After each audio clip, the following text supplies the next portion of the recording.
Tommy Park was 9 years old when he found the thing that would change everything. It was a hot summer day in Kansas, the kind of day when the air felt thick and the corn stood tall enough to hide a grown man. Tommy was supposed to be doing his chores, but the chores could wait. They always could. Bella walked beside him through the corn rows. She was a honey badger, about 2 feet long with silver-gray fur on her back and a black belly. Most people thought Tommy was crazy for having a honey badger as a pet. His mother Grace always told visitors that Bella was not really a pet. She was family. Grace ran a small animal sanctuary on their farm, taking in injured and orphaned wildlife. Bella had arrived as a tiny baby, so small she fit in Tommy's palm. Now she followed him everywhere like a shadow with sharp teeth. The corn whispered around them as they walked. Tommy liked to pretend he was an explorer in a jungle. Bella seemed to enjoy these adventures too. She would sometimes run ahead, then come back to check on him, her small dark eyes always watching. Tommy stopped walking when he saw the light. Something was glowing up ahead. It was a soft blue color, pulsing slowly like a heartbeat. Tommy had never seen anything like it. He looked down at Bella. The honey badger had frozen in place. Her fur was standing up along her back, and a low growl rumbled in her throat. "It's okay, girl," Tommy whispered. "Let's go see what it is." He pushed through the last row of corn and found himself in a small clearing. The corn had been flattened in a perfect circle, pushed down like someone had pressed a giant hand against it. In the center of the circle sat an object dot. It was about the size of a football, made of metal that seemed to shift colors when Tommy looked at it. Blue, then silver, then something that was not quite purple. Strange symbols covered its surface, and it hummed with that soft blue light. Tommy knew he should go get his father. David Park was a big man with strong hands and a calm voice. He had been a Marine before he became a farmer, and he always knew what to do in strange situations. Tommy should definitely go get him. But Tommy was 9 years old, and the object was beautiful. And his curiosity was stronger than his caution. He reached out and touched it. The metal was warm under his fingers. The moment his skin made contact, the blue light flashed bright white. Tommy felt a tingling sensation run through his whole body, starting from his fingertips and spreading outward like ripples in a pond. It did not hurt. It felt strange, like standing too close to a television screen. Then the light faded, and the object went dark. Tommy pulled his hand back. The thing looked dead now, just a piece of weird metal sitting in the dirt. He waited for something else to happen, but nothing did. Bella had stopped growling and was sniffing the air with suspicion. "Weird," Tommy said out loud. He did not know that the object had just scanned every part of him.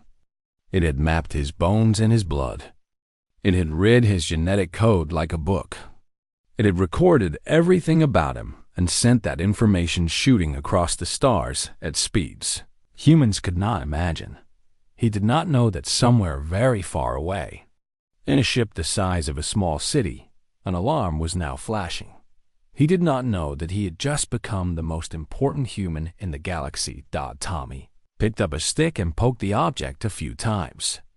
When nothing happened, he shrugged and turned to leave. Whatever it was, it seemed broken now. Maybe he would tell his dad about it later. Maybe he would forget. It was almost dinner time, and his mother was making fried chicken tonight. "Come on, Bella," he said. "Let's go home." The honey badger gave the object one last suspicious look before following her boy back through the corn. That night, the Park family sat around the dinner table like they did every evening. David talked about the tractor that needed fixing. Grace mentioned a wounded owl that someone was bringing to the sanctuary tomorrow. Tommy ate his chicken and thought about the strange metal thing in the cornfield. He decided not to mention it. He was not sure why. Maybe because it felt like a secret, something special that belonged only to him. Kids his age collected secrets like other kids collected baseball cards.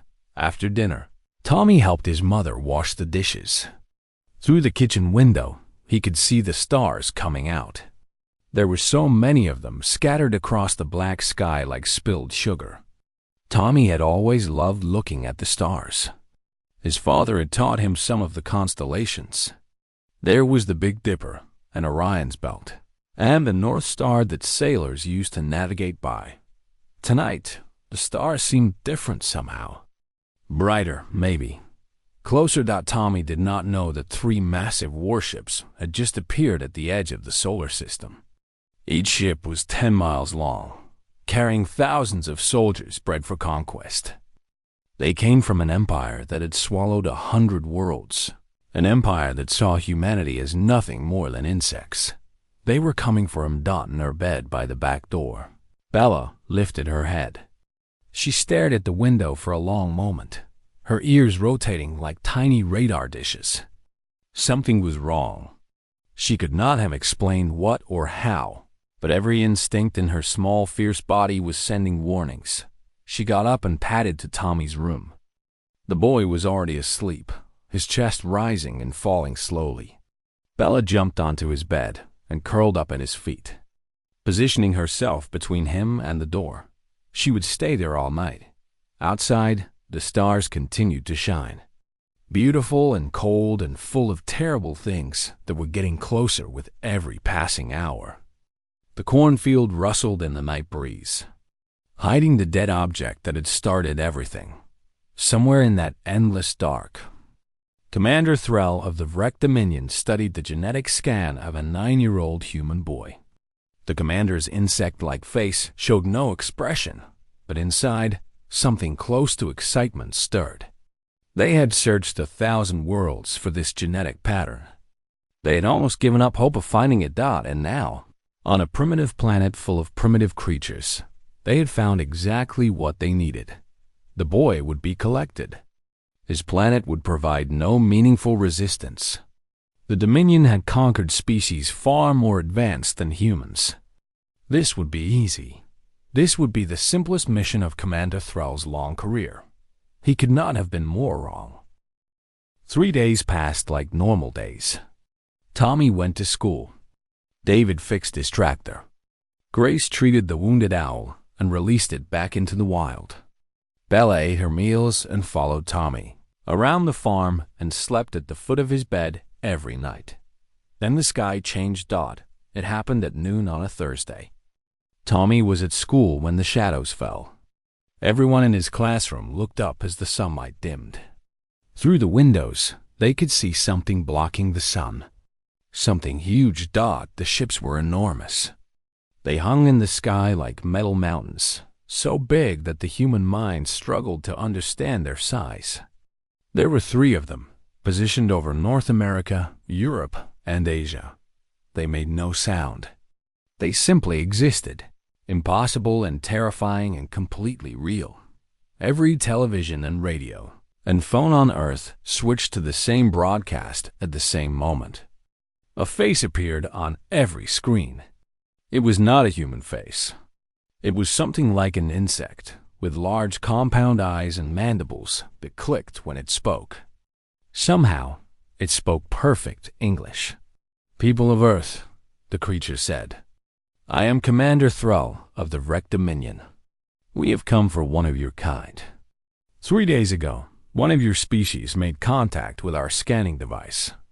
This individual has been marked as Specimen Alpha 7. You will surrender this individual to us within 6 hours. If you do not, we will take him by force. Any resistance will result in the destruction of your population centers. This is not a negotiation. This is a notification." The broadcast ended. The world went crazy. In Washington, General Marcus Cole gathered his staff in an underground bunker. He was a tall man with gray hair and tired eyes. He had spent 30 years preparing for threats to his country. He had never prepared for this. "Do we know who they're talking about?" he asked. "We're working on it, sir," one of his officers replied. The scanning device they mentioned crashed somewhere in the central United States. "We're narrowing down the location. How long until we find it?" Hours, maybe. The area is huge. Cole looked at the screens showing the alien ships. His planes looked like flies next to them. His missiles would probably do nothing. But he was not going to hand over an American citizen to monsters from space. "Get me the president," he said, "and start evacuating major cities. If they want to fight, we'll give them one." In Kansas, David Park was already loading his truck with supplies. He had seen the broadcast like everyone else. He did not know that his son was the one they wanted. He only knew that something bad was coming, and he needed to protect his family. "Grace!" he called out. "Get Tommy from school. We're leaving." But before Grace could start her car, another ship appeared. This one was smaller, about the size of a shopping mall. It descended from the clouds and stopped directly above their farm. David stood in his driveway and watched it hover. A beam of light shot down from the ship, and a figure appeared in his cornfield. Then another. Then dozens. Then hundreds. The wrecked soldiers were 7 feet tall, covered in black armor that seemed to absorb light. They moved like insects, quick and precise, spreading out to surround the farm. David counted at least 50 before he stopped counting that his phone rang. It was Grace. "David, the school is on lockdown. I can't get Tommy. What's happening at home?" "Stay where you are," David said, his voice surprisingly calm. "Keep trying to get Tommy. Don't come back here." "David, what's going on?" "I love you," he said. "Tell Tommy I love him too." He hung up. Commander Thrall walked through his troops toward the farmhouse. He carried no weapon. He did not need one. His soldiers had enough firepower to level a small city. One farmer was not a concern. "Human," Thrall called out. His voice buzzed like a broken speaker. "We have scanned this location. The marked specimen was here 3 days ago. You will tell us where he is now." David stood on his porch. He was holding his shotgun, an old 12-gauge that had belonged to his grandfather. It felt useless in his hands, like a toy compared to the alien weapons pointing at him. But it was something. It was all he had. "I don't know what you're talking about," David said. "Your offspring," Thrall replied. "The small human male. His genetic code contains a mutation we require. You will surrender him to us, and we will leave your planet in peace. Refuse, and your species will learn what true suffering means." David felt his blood turn cold. They wanted Tommy. They had come across the stars for his son. "You're not taking my boy," he said. Thrall made a sound that might have been laughter. "You do not understand your situation, human. Your species is nothing. You have no starships. You have no energy weapons. You are primitives living in dirt. We have conquered 100 worlds more advanced than yours. One farmer with a primitive projectile weapon cannot stop us." "Maybe not," David said, "but I can slow you down." He raised the shotgun. In the chaos that followed, David managed to fire twice before they reached him. The shots did nothing to the wreck armor. Then they were on him, moving faster than anything that size should move. They tore the gun from his hands and threw him to the ground. "Do not kill him," Thrall ordered. "He may be useful as leverage." David lay in the dirt, his arm bent at a wrong angle, pain screaming through his body. But he was alive. And somewhere out there, his wife was getting their son. Maybe they could escape. Maybe they could hide. Thrall stood over him. "We will find the child. We will scan every human on this planet if we must. And when we find him, we will take him. His genetic material will be extracted and used to create weapons that will help us conquer the rest of the galaxy. He should be honored. His sacrifice will serve the Dominion."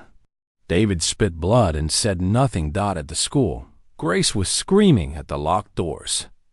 The building was in full lockdown mode, designed to protect children from outside threats. Right now, it was keeping her from her son. Inside, Tommy sat at his desk with the other children. His teacher was trying to keep everyone calm. Some kids were crying. Some were looking at their phones, watching shaky videos of the alien ships. Tommy was thinking about the metal thing in the cornfield. The thing he had touched. The thing he had not told anyone about. He was starting to understand. They were here for him. He looked down at his phone. His mother had texted him 47 times. His father had called once and then stopped. Tommy knew what that meant. He had seen enough movies. Something had happened to his dad. At home, Bella was going crazy. She could smell the alien creatures outside. She could hear David's pain. Every instinct in her body was screaming at her to attack, to bite, to tear, to destroy anything that threatened her family. But the storm cellar door was locked from outside. Grace had secured her there before leaving for the school, wanting to keep her safe. Bella threw herself against the door again and again. It did not give. She screamed in frustration, a sound that did not belong to any animal the wreck had ever encountered. In his office on the ship, High Collector Voss reviewed the genetic scan of specimen Alpha 7. The mutation was perfect. Better than perfect.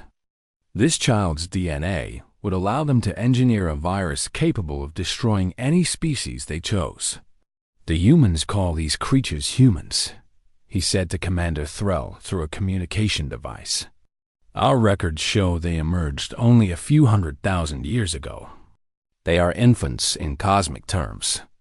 Their planet is classified as a death world, but they themselves are soft and fragile. They will not resist for long, Threll agreed. We have already captured the specimen's father. The mother and child will follow. Neither of them knew what a death world really meant. They had read the classification in old files, but had never truly understood it. They thought it meant the planet was dangerous. They did not understand that everything on a death world evolved to kill. Everything, including the small, fierce creature currently trying to break through a cellar door. They were about to learn. The lockdown at Tommy's school lasted 2 hours. 2 hours of sitting in a dark classroom, listening to other children cry, watching his phone fill up with messages from his mother. 2 hours of knowing that something terrible was happening at his farm, and he could not do anything about it. When the lockdown finally lifted, Grace was waiting at the door. She grabbed Tommy so hard it hurt and did not let go for a long time. Her face was wet with tears. Her hands were shaking. "Mom," Tommy said. "Where's Dad?" Grace did not answer. She just pulled him toward the car. Other parents were doing the same thing, grabbing their children and running. The sky was still dark with alien ships. The world was ending, and everyone knew it. "Mom, we have to go home," Tommy said as they drove. "Bella's at home. And Dad, we have to go get them." "We can't go home, baby," Grace said. Her voice was strange, flat, like she was trying not to feel anything. "The aliens are at our farm. They have your father. We have to run." "No." Tommy shook his head. "No, Mom, we can't leave them. We have to go back. Tommy, please. I need you to be brave. I need you to trust me." But Tommy was not listening anymore. He was watching the road, and he could see the turnoff to their farm ahead. He could see the lights from the alien ships glowing through the corn. He could imagine Bella, scared and alone, waiting for him to come home. He grabbed the steering wheel. The car swerved hard. Grace screamed and hit the brakes. The tires skidded on gravel, and they came to a stop in a ditch at the edge of their property. "Tommy!" Grace yelled. "What are you doing?" But Tommy was already out of the car and running. He was small and fast, slipping through the corn like a fish through water. His mother screamed his name behind him, but he did not stop. He could not stop. Bella needed him. His father needed him. He broke through the last row of corn and saw his home surrounded by monsters. There were hundreds of them. Tall black figures with insect faces and weapons that glowed with strange light. They had formed a perimeter around the farmhouse, around the barn, around everything. In the middle of them, Tommy could see his father lying on the ground. He was not moving. A sob caught in Tommy's throat. He wanted to run to his dad. He wanted to scream. But fear held him frozen in place, hidden in the corn, watching through the stalks. One of the aliens was speaking. It was taller than the others, and its armor was different, decorated with symbols that might have been medals or ranks. This was Commander Thrall, though Tommy did not know his name. "Spread out," Thrall was saying. "The female and the child are nearby. The scanner shows human life signs approaching. Find them." The soldiers began to move, spreading out toward the road and the cornfield. Toward Tommy. Toward his mother. Tommy's heart was pounding so hard he could hear it in his ears. He needed to run. He needed to hide. But his legs would not move. Then he heard it. A familiar sound. A sound that meant home and safety and love. Scratching. Tearing. The sound of claws. Against wood. Tommy turned and saw the storm cellar door shaking. Bella was inside, trying to get out. She had been scratching at those doors for hours. The wood was starting to splinter. One of the alien soldiers noticed too. It walked toward the cellar, weapon raised, probably thinking some dangerous creature was trapped inside. It reached down and tore the doors off their hinges with one easy motion. Bella exploded out of the darkness. She was a blur of silver and black, teeth flashing, claws extended. She hit the soldier's leg before it could react, biting through the armor joints where the protection was weakest. The alien screamed, a high buzzing sound, and fell backward. More soldiers turned to look. They pointed their weapons at the small creature that was now tearing strips out of their comrade's leg. One of them laughed, a clicking sound that needed no translation. "It is just a small animal," the soldier said. "Primitive life form. Not a threat." Bella heard the laugh. She released the fallen soldier and turned to face the new voice. Her fur was standing up. Her teeth were red with alien blood. Her small dark eyes were filled with something that made the laughing soldier take a step back. Honey badgers do not know fear. Scientists say it is because their brains are wired differently, built for aggression instead of retreat. Millions of years of evolution on a planet that wanted to kill them had created something that simply refused to stop fighting. No matter what, the soldier raised his weapon. Bella charged. Tommy watched from the corn as his pet attacked an army. It was insane. It was suicide. But Bella did not seem to know that.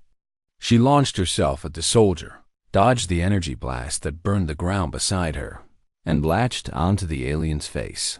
The soldier screamed and clawed at her. Other soldiers rushed to help, but they could not get a clear shot without hitting their own. Bella was too fast, too small, too impossible to target. She tore off one of the soldier's eye stalks and moved to the next, one before the first had finished falling. Commander Thrall watched this chaos with disbelief. His mandibles clicked rapidly, a sign of confusion. His tactical database had no information on this creature. It was not listed as a threat species. It was supposed to be harmless. "Kill it," he ordered. "All units, kill the small creature." Dozens of weapons pointed at Bella. She was covered in alien blood now, surrounded by fallen soldiers, still fighting like a demon from a nightmare. There was no way she could survive the combined fire of an entire invasion force. Tommy did not think. He did not plan. He just acted. He ran out of the corn, into the open, directly between Bella and the alien army. He threw his arms wide and screamed the only thing he could think of. "Stop. I'm the one you want. I'm Specimen Alpha 7. Leave her alone." Every weapon swung toward him. Tommy felt his body go cold with terror. He was going to die. He was sure of it, but then something unexpected happened. Commander Thrall raised one limb, and all the soldiers stopped. The weapons lowered. The chaos paused. "The specimen," Thrall said. "Finally. You have saved us the trouble of searching." Tommy was shaking so hard he could barely stand. But he stood. He stood between the alien army and his honey badger, his small body the only thing protecting her. "Let my dad go," Tommy said. His voice cracked, but he kept talking. "Let Bella go. Then you can have me." Thrall moved closer. He was so tall that Tommy had to crane his neck to see his face. Those compound eyes studied him like a bug under a microscope. "You would sacrifice yourself for these creatures?" Thrall asked. "For a dying adult and a small animal? How strange. How primitive." "They're my family," Tommy said. Behind him, Bella had stopped attacking. She was watching Tommy, her eyes tracking between him and the aliens. Blood dripped from her fur. She was panting hard, exhausted from her impossible fight. Tommy looked back at her. His best friend. The creature who had slept at his feet every night. The animal who had just attacked an entire army for him. He reached down and touched her head, just once. A single gentle gesture. "It's okay, girl," he whispered. "It's okay." Bella looked up at him. Something passed between them. Some understanding that needed no words. Then Tommy pointed at Commander Thrall, at the soldiers, at the entire alien army. He spoke one word: protect. Bella turned to face the aliens. Every muscle in her small body tensed.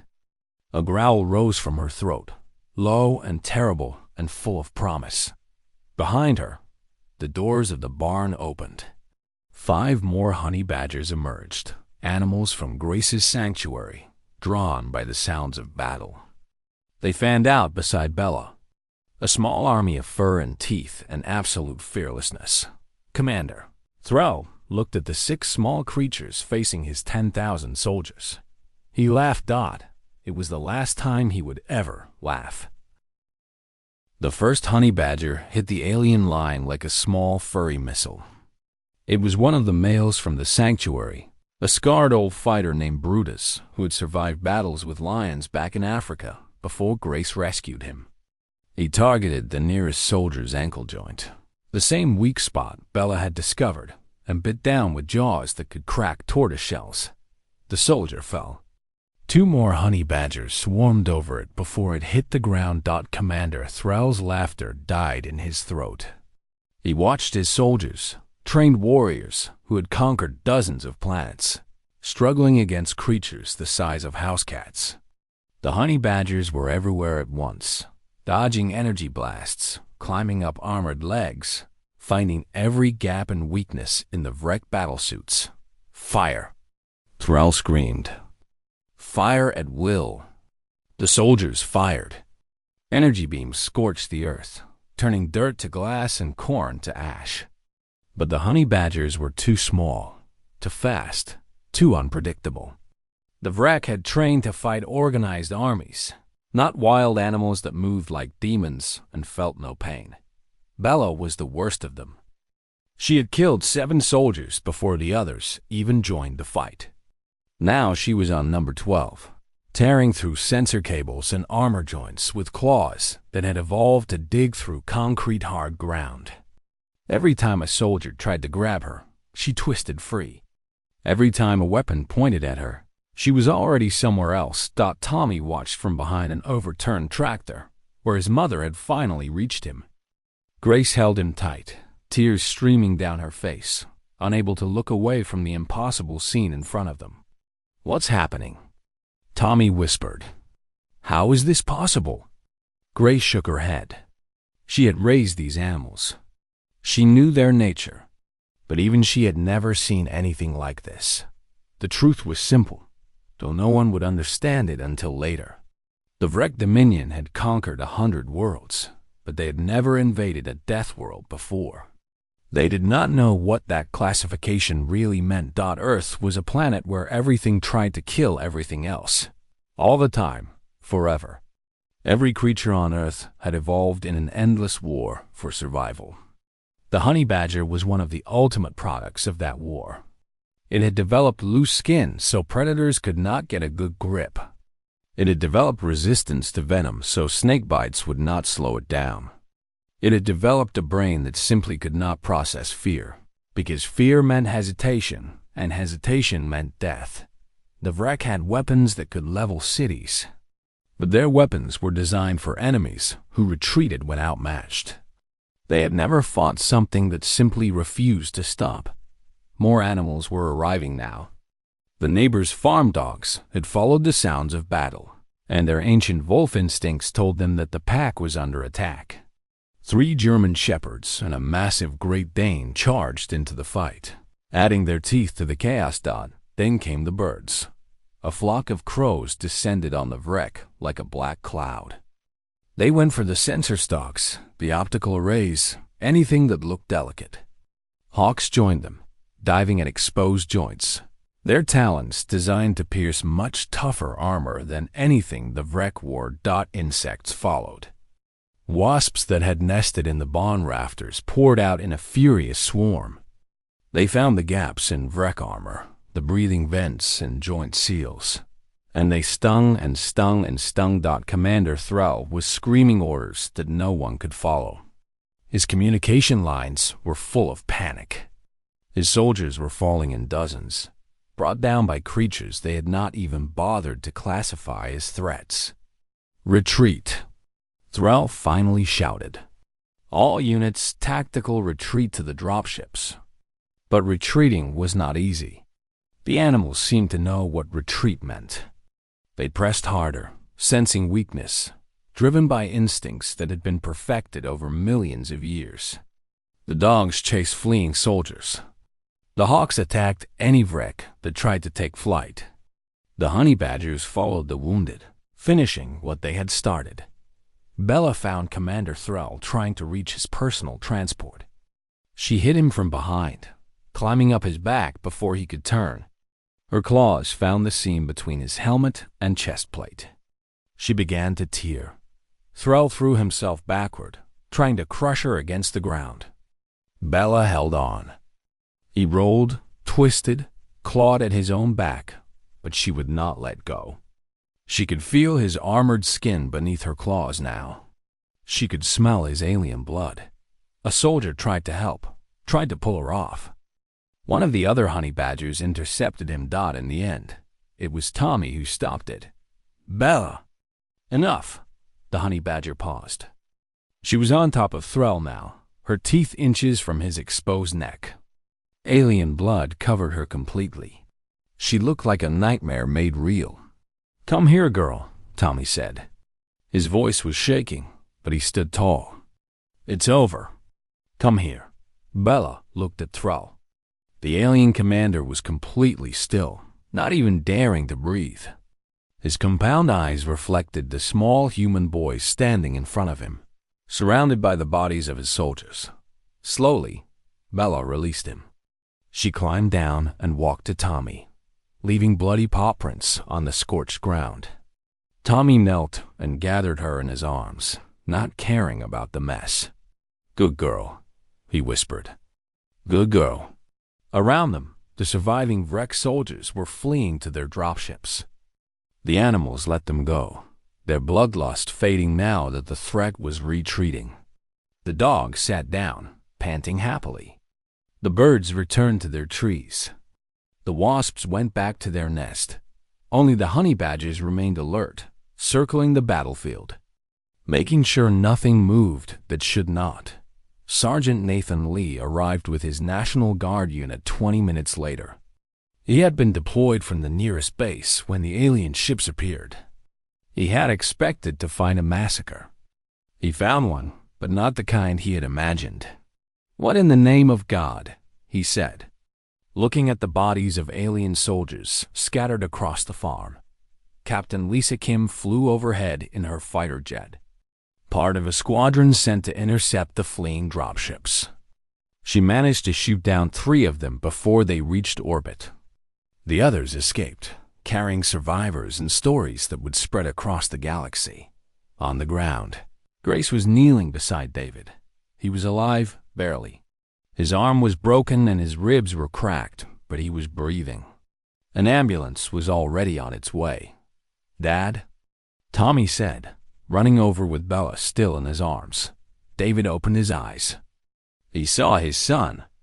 He saw the honey badger covered in alien blood. He tried to smile. "That's my boy," he whispered. "That's my good girl." The news helicopters arrived an hour later. By then, the story was already spreading across the internet. Someone had filmed the battle from a hiding spot in the corn, and the video was everywhere. The world watched a 9-year-old boy point at an alien army and command his honey badger to protect him. The world watched 6 small animals destroy what 10,000 alien soldiers could not survive. Dr. Emma Stone was a scientist who studied alien life. She watched the videos with her mouth open, tears running down her cheeks. "They didn't know," she whispered. "They had no idea what a death world really means." She began writing a report that would change everything. A report about honey badgers and dogs and crows and wasps. A report about a planet where even the smallest creatures were forged in the fires of endless survival. A report that would make the galaxy very, very afraid. Back on the farm, Tommy sat on the porch with Bella in his lap. The sun was setting, painting the sky in shades of orange and red. His mother sat beside him, one arm around his shoulders. In the distance, they could hear sirens and helicopters and the voices of soldiers securing the area. Bella yawned, showing teeth that had killed 17 alien warriors today. Tommy scratched behind her ears. "We're going to be okay, girl," he said. "We're going to be okay." The honey badger closed her eyes and went to sleep. Safe in the arms of her boy, ready to wake up and fight again if anything ever threatened him in space. The surviving wreck ships fled toward the edge of the solar system. Commander Thrall was alive, though barely. He had seen something today that his species had never encountered in their long history of conquest.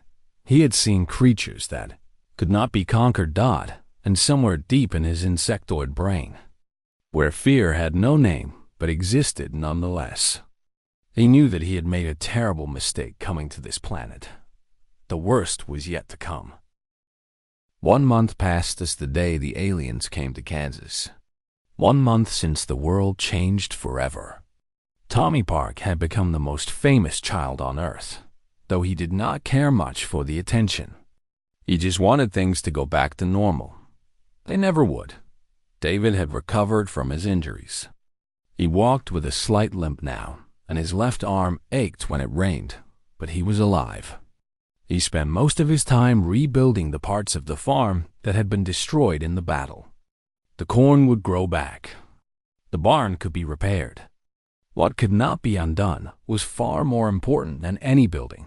Grace had returned to running her sanctuary, though it had grown significantly. People from all over the world sent donations.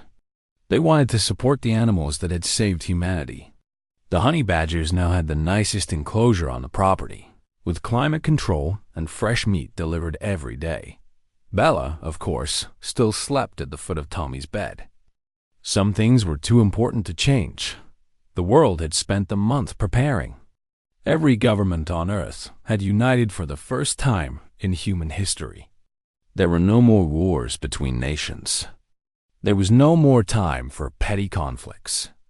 Everyone understood now that humanity was not alone in the universe, and that the universe was dangerous. Then came the invitation. It arrived on a Tuesday morning, broadcast from a ship that appeared at the edge of the solar system. This ship was different from the wreck warships. It was smaller, elegant, clearly not designed for combat. It carried representatives from the Galactic Council, a collection of species that governed the known galaxy. They wanted to talk. General Marcus Cole was chosen to represent humanity. He was the highest-ranking military officer on Earth, and he had spent the past month studying everything they knew about the wreck and the galaxy beyond.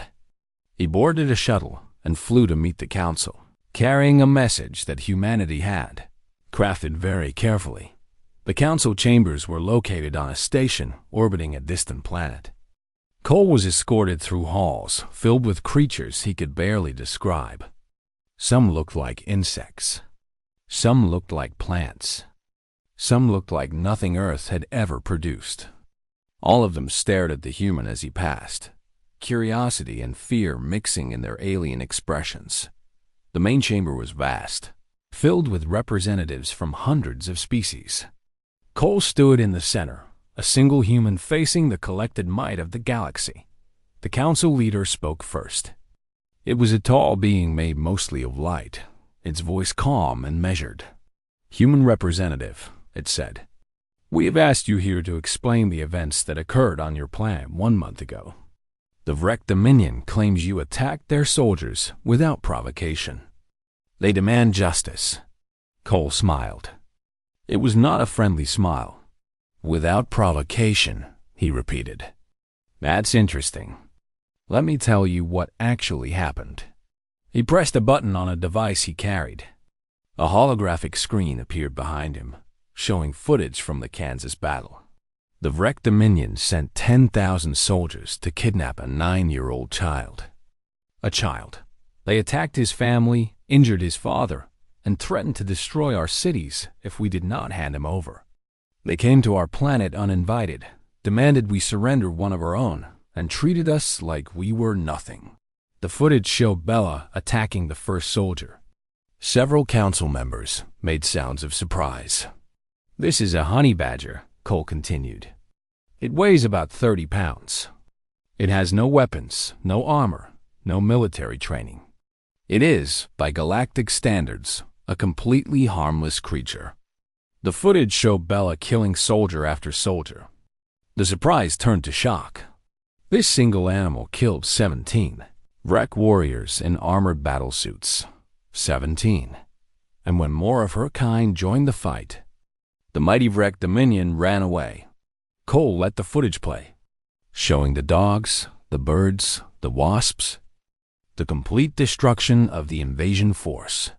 The Vrek called us primitive. They called us weak. They called us vermin. They thought our planet was easy prey because we have no starships and no energy weapons. They were wrong. He turned to face the council directly. "Our planet is classified as a death world. Do you know what that means? It means everything on our planet evolved to kill. Every creature, every plant, every microbe. For billions of years, life on Earth has been locked in an endless war for survival. The honey badger is what happens when fear becomes impossible. The dogs are what happens when wolves decide to work with humans. The birds, the insects, even the plants. All of them are killers. All of them are survivors." Cole paused, letting his words sink in. "And we humans are the worst of all. We did not just survive on Earth. We dominated. We tamed creatures that should have killed us. We kept them as pets. We called them friends and family. The honey badger that destroyed your invaders? Her name is Bella. She sleeps at the foot of a 9-year-old boy's bed. She is, in our culture, considered cute." Several council members shifted uncomfortably. "I am here to deliver a message from humanity," Cole said. "It is very simple. We do not want war. We did not ask to be invaded. We were living peacefully on our planet, minding our own business, when the Vrek decided to threaten a child. We defended ourselves." He stepped closer to the council leader. "But make no mistake. If any species threatens us again, we will defend ourselves again. And next time, we will not wait for them to come to us. We will bring our death world to them. We will bring our honey badgers and our dogs and our hawks. We will bring creatures you have never imagined, terrors that have no names in your languages. We will bring viruses we keep locked away because even we fear them. We will bring weapons that split atoms and fire that cannot be put out." His voice dropped to something close to a whisper. "The boy you targeted? His name is Tommy. He's under our protection. Every human on Earth is under our protection. And we protect our own the way that Honey Badger protected him. Without fear, without hesitation, and without ever stopping. Silence filled the chamber. No one moved. No one spoke. The council leader finally broke the quiet. What do you want, human? The Vrek will formally surrender and pay reparations for the damage they caused. They will never return to our solar system. And the galaxy will know that Earth is not a planet to be attacked. That is all we want. Peace and respect. 2 weeks later, the Vrek Dominion officially surrendered. They paid reparations that funded Earth's first real space program. They withdrew from human space completely. The galaxy watched and learned a new truth. Humanity was not prey. Humanity was something far more dangerous. Back in Kansas, Tommy sat on his front porch as the sun set. His father sat beside him, arm healed but still stiff. His mother brought out lemonade and fresh cookies. Bella was curled up at Tommy's feet, sleeping peacefully. The television inside was playing the news. The surrender had just been announced. Celebrations were happening all over the world. People were calling Tommy a hero, and Bella the most dangerous animal in history. Tommy did not care about any of that. He was just glad his family was safe. "Dad?" he said. "Yeah, son? Do you think they'll ever come back? The aliens?" David looked up at the stars, now twinkling in the darkening sky. Somewhere up there, an entire galaxy was learning to fear his planet. "Maybe someday," he said. "But if they do, we'll be ready. We'll always be ready." Bella yawned, showing teeth that had made an empire tremble. Tommy reached down and scratched her behind the ears. She made a small happy sound and went back to sleep. Grace came out and sat beside her husband. The Park family watched the stars together. 4 humans and 1 honey badger. Survivors of the first contact humanity had ever made. In the vast silence of the galaxy, a new truth had taken root. Humanity was not a species to be harvested. They were a species that had crawled out of hell itself, dragging their nightmares with them as pets, and they called those nightmares family. Tommy smiled and held Bella a little closer. Whatever came next, they would face it together, because that was what families did. That was what humans did. That was what creatures from a death world would always do. They survived. They fought. They protected their own, and God help anyone who ever tried to take that away from them. The stars shone on, cold and distant, watching a small planet that had just proven it was anything but harmless. Somewhere out there, species were already changing their maps, marking one tiny blue world with a new warning. Do not go there. Do not threaten them. Do not make them angry. They are from Earth. They are human, and their pets are worse.